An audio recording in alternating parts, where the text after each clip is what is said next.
Good morning. पिछले lesson में आपको लोग पढ़ाया था अकाउंटिंग इक्वेशन। एक क्वेश्चन मैं आज फिर समझाता हूँ। Prepare the following transaction in accounting equation. Accounting equation में इन ट्रांजैक्शन को आप बनाना है तो किस तरीके करेंगे। पहले एक फॉर्मेट लेंगे, 2 पेज लेंगे आप रजिस्टर के, सीरियल नंबर, ट्रांजैक्शन और एसेट के लिए जगह ज़्यादा रहेगी। Asset is equal to capital plus liability. और जो नीचे लिखे हुए हैं जैसे कैश, बैंक, स्टॉक, फर्नीचर, ये अभी कुछ नहीं लिखेंगे। ये अकॉर्डिंग टू ट्रांजैक्शन हम समझाएंगे, उस हिसाब से लिखे जाएंगे। ठीक है। सबसे पहले आप फॉर्मेट बनाएंगे, सीरियल नंबर, ट्रांजैक्शन और फिर उसके बाद asset is equal to capital plus liability. Okay. अब फर्स्ट ट्रांजैक्शन है, Ram started business with cash ₹20,000 and cheque ₹25,000 in open a bank account. तो टोटल राम ने कितना पैसा लगाया? 50,000।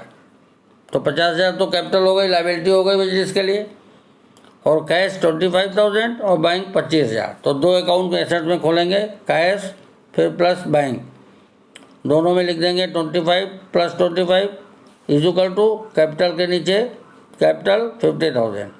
पहला ट्रांजैक्शन हो गया, समझ में आया। अब next transaction, purchase goods for cash. Cash से गुड्स खरीदा, इसके मतलब स्टॉक, एसेट स्टॉक हो गई, और परचेज किया गुड्स कैश, तो कैश हमारा माइनस हो जाएगा। तो नेक्स्ट ट्रांजैक्शन आप किस तरीके करेंगे,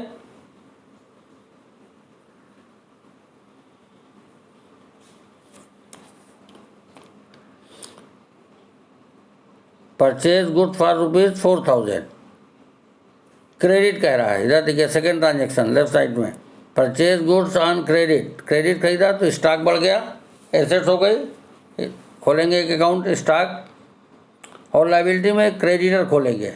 जब आप क्रेडिट में खरीदते हैं तो क्रेडिटर अकाउंट खुलता है, तो क्रेडिटर, तो स्टॉक में लिख दिया 4,000 और क्रेडिटर में लिख दिया 4,000। अब 2 ट्रांजैक्शन लिख लिया।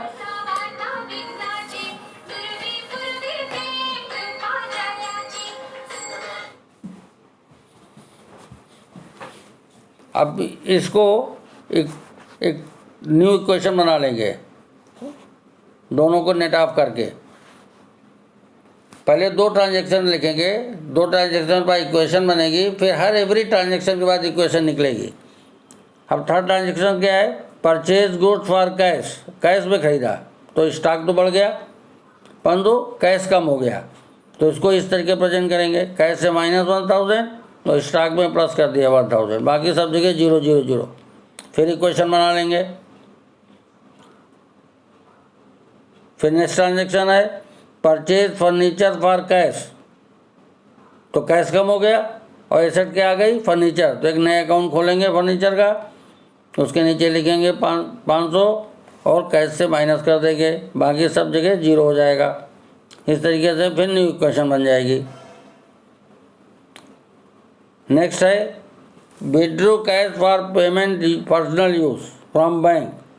बैंक से ले लिया तो बैंक कम हो गया, और पर्सनल यूज़ है तो कैपिटल भी कम हो गया, तो दोनों जगह माइनस हो जाएगा, और फिर न्यू इक्वेशन आ जाएगी। फिर नेक्स्ट ट्रांजैक्शन है, पेड रेंट।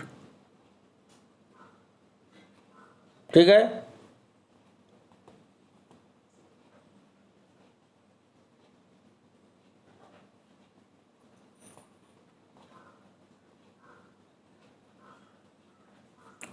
तो कैश से माइनस हो गया और कैपिटल से माइनस हो गया।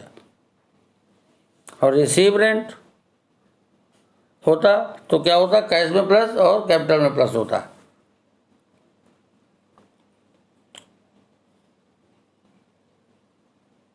अब लिखा है रिसीव इंटरेस्ट, तो इंटरेस्ट थ्रू चेक मिलता है, तो बैंक भी कर दिया,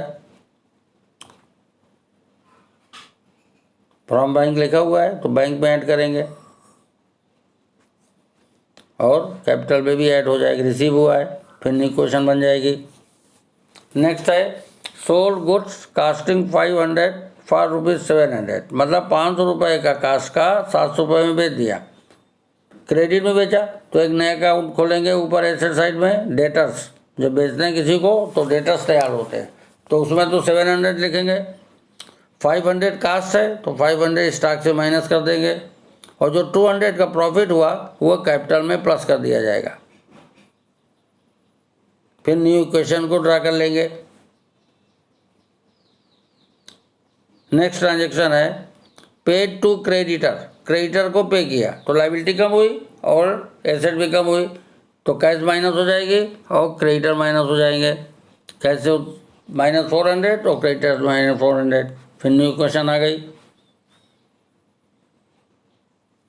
फिर नेक्स्ट है पेटी एक्सपेंसेस, छोटे छोटे खर्चे के लिए पैसा पे दिखे गया, तो कैश से माइनस और कैपिटल से माइनस। इस तरीके से अकाउंटिंग इक्वेशन को क्वेश्चन देख के ड्रा करते हैं।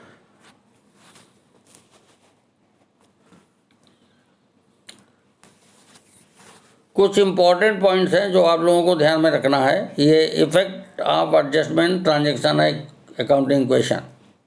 अगर आउटस्टैंडिंग एक्सपेंसेस है तो वो एक्सपेंसेस आउटस्टैंडिंग कैसे कहते हैं, वो खर्चे जो खर्चे तो हो गए हैं परंतु पेमेंट नहीं किए गए हैं ड्यूरिंग द करंट ईयर, उन्हें आउटस्टैंडिंग कहते हैं।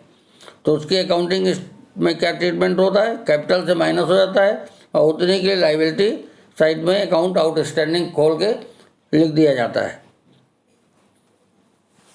कैपिटल से माइनस होगा और एक नया अकाउंट खोलेंगे आउटस्टैंडिंग एक्सपेंसेस लायबिलिटी में, और उसमें उसको ऐड कर दिया जाएगा। नेक्स्ट एडजस्टमेंट होता है प्रीपेड एक्सपेंसेस। प्रीपेड एक्सपेंसेस वो एक्सपेंसेस होते हैं जो हमने एडवांस में कर दिए, उन्हें हम कहते हैं प्रीपेड एक्सपेंसेस।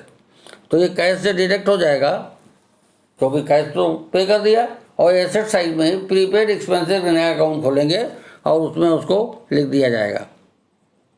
इसी तरीके से एक्रूड इनकम, एक्रूड इनकम क्या होती है, जो इनकम अर्न हुई है परंतु मिली नहीं है, मतलब आउटस्टैंडिंग जिसे कहिए, तो accrued income which has been earn but not receive during the current year, उसे हम एक्रूड इनकम कहते हैं।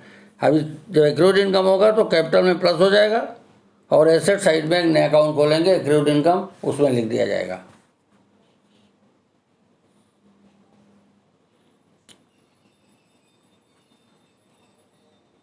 Unearned income or income receive in advance, जो एडवांस में इनकम आपको अर्न हो गई हो करेंट ईयर में, उसका अकाउंटिंग ट्रीटमेंट क्या होगा, कैश में ऐड हो जाएगा, और चूँकि एडवांस में मिला है तो हमारी लायबिलिटी है, तो लायबिलिटी साइड में नया अकाउंट खोलेंगे एडवांस इनकम का और उसमें ऐड कर देंगे।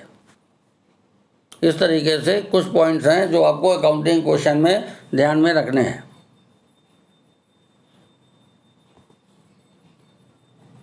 ठीक है, अब ये एक इलस्ट्रेशन दिया हुआ है, how are the following item deal in accounting question.